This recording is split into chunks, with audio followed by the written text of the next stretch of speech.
Benjamin Franklin एक अमेरिकी मुफक्कर था।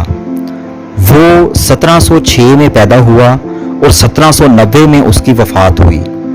उसका एक कौल है कि निकाह से पहले अपनी आंखें खूब खुली रखो, मगर निकाह के बाद अपनी आधी आंख बंद कर लो। Keep your eyes wide open before marriage, half shut afterwards.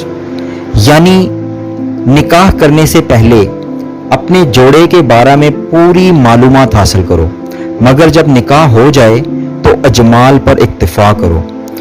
इसी बात को किसी ने सादा तौर पर इन लफ्ज़ों में कहा कि निकाह से पहले जांचो और निकाह के बाद निभाओ। कोई मर्द या औरत परफेक्ट नहीं, कोई भी कामिल या मयारी नहीं। इसलिए रिश्ता से पहले तहकीक तो ज़रूर करना चाहिए, मगर रिश्ते के बाद ये करना चाहिए कि अपने रफ़ीक़े हयात की खूबियों को देखा जाए और कमियों से सरफ़े नज़र कर लिया जाए। मयार का हसूल मौजूदा दुनिया में मुमकिन नहीं। मज़ीद ये कि ये भी ज़रूरी नहीं कि जिस चीज़ को एक फ़रीक मयारी समझे वो दूसरे फ़रीक के नज़दीक भी मयारी हो।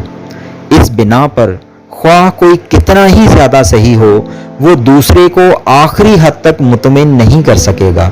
दोनों फ़रीक को एक दूसरे के अंदर कुछ ना कुछ कोताहियां नजर आएंगी।